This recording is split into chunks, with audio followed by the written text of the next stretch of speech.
Assalamualaikum warahmatullahi wabarakatuh.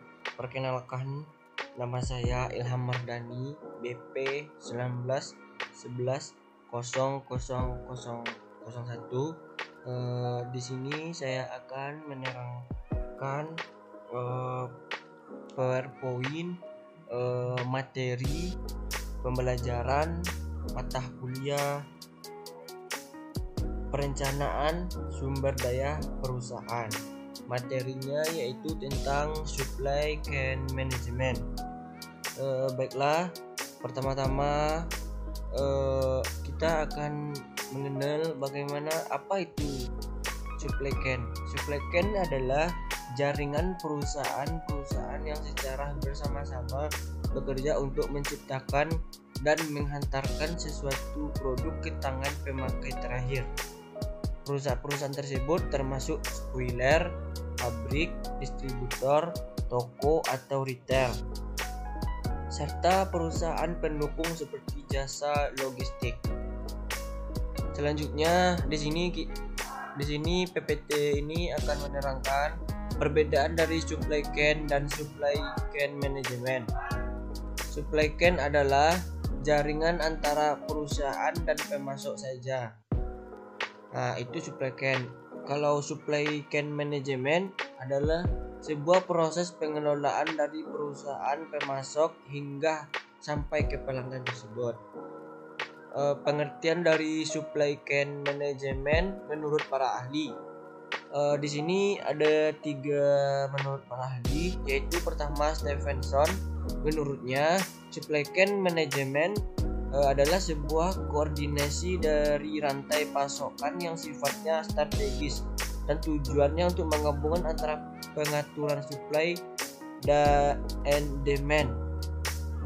Menurut ahli yang kedua, menurut Russell and Taylor, pengertian supply chain management adalah proses pengelolaan mulai dari arus informasi produk hingga pelayanan di seluruh jaringan baik dari pelanggan, pemasok atau perusahaan. Yang ketiga, Kalakota tahun 2000. Menurutnya SCM adalah proses payung mulai dari produksi hingga pengiriman produk kepada konsumen secara struktural. Selanjutnya, supply chain ini merupakan perubahan paradigma persaingan pebisnis dari single alone seperti dari perusahaan perorangan menjadi sebuah perusahaan menggabungkan jaringan pekerjaan gitu. Jadi kondisi ini menuntut organisasi untuk fokus pada strategi baru melalui pengelolaan koordinasi antara organisasi terkait yang lebih dikenal dengan suatu rantai pasokan. Jadi persaingan terjadi sekarang adalah persaingan antara supply chain yang satu dengan supply chain yang lain. Supply chain ini ada 3 macam yang harus dikelola dalam supply chain, yaitu aliran, material, informasi, dan keuangan. Di sini ada gambar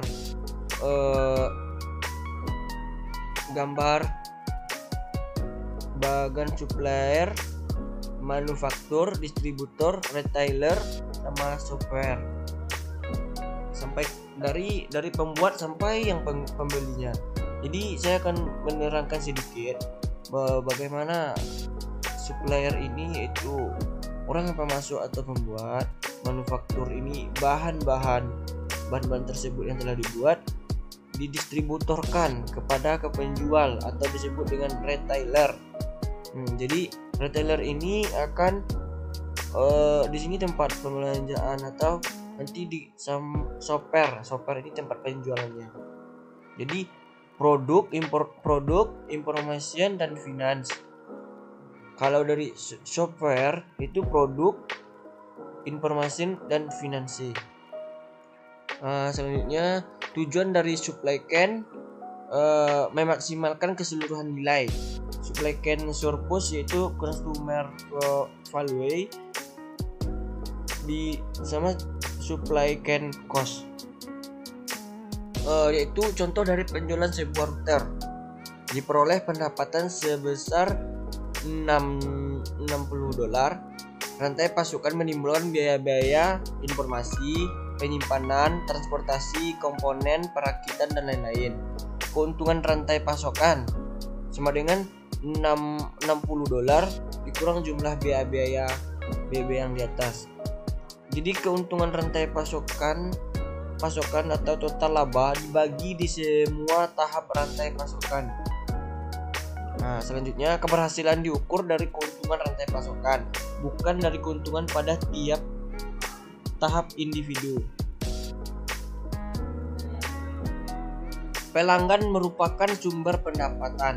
Sumber biaya adalah arus informasi, produk, dan finansial yang terjadi antara tahap-tahap rantai pasokan. MRP yang efektif adalah manajemen harus di antara tahap-tahap rantai pasok untuk memaksimalkan jumlah keuntungan supply chain. Selanjutnya, fungsi supply chain management. Ada 3 fungsi, yaitu fungsi fisik, fungsi mediasi, fungsi biaya. Fungsi fisik ini maksud adalah salah satu bentuk dari fungsi fisik dari rantai pasok tersebut untuk pengubahan bahan mentah menjadi produk jadi, dan biaya yang dikeluarkan selama proses juga masuk dalam fungsi fisik. Fungsi mediasi menyediakan bahan mentah, perusahaan berhubungan dengan pemasok. Selain itu, pengiriman produknya kepada para pelanggan.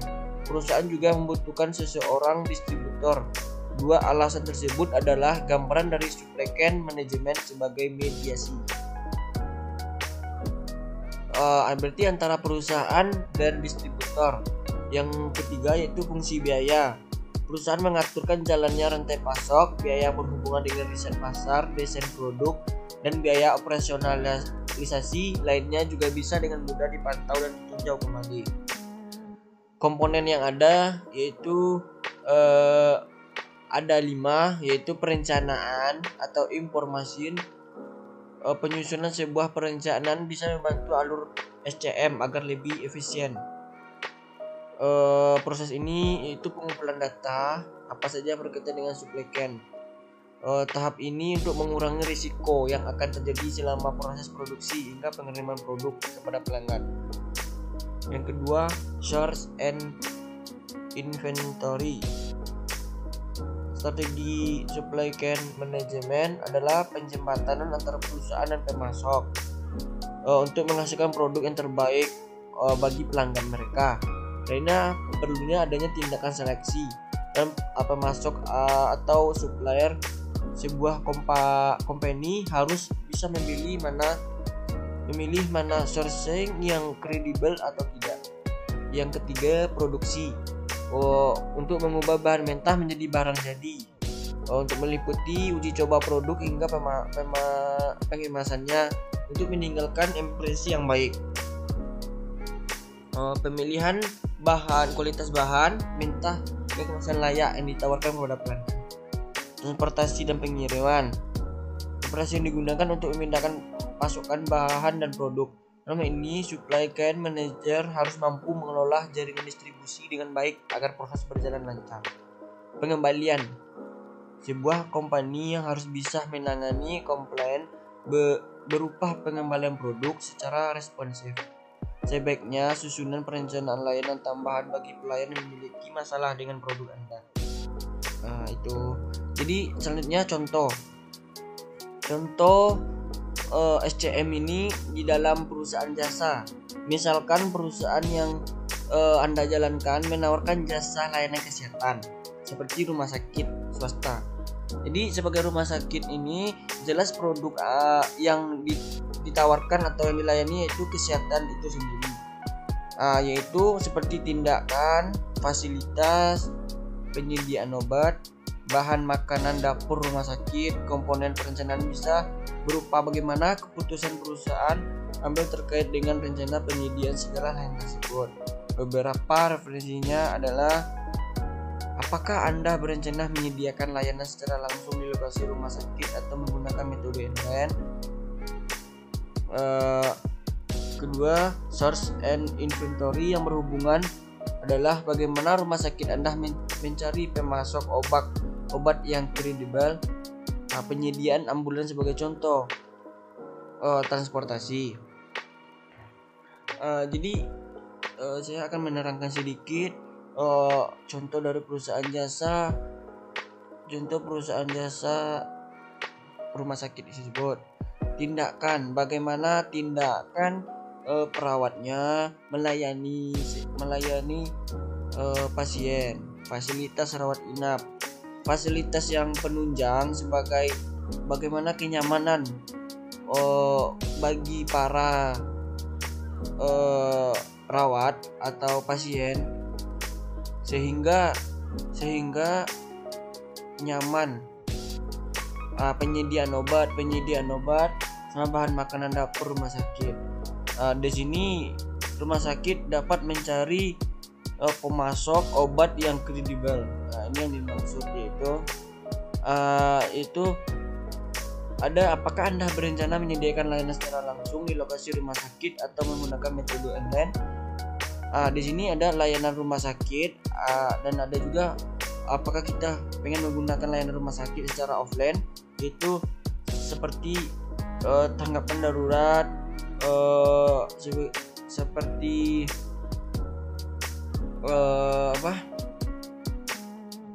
tempat kontrol penyakit, dan metode online seperti membuatkan website bagaimana apa yang dirasakan oleh pasien secara online dan terjadi tanya jawab di dalam website tersebut.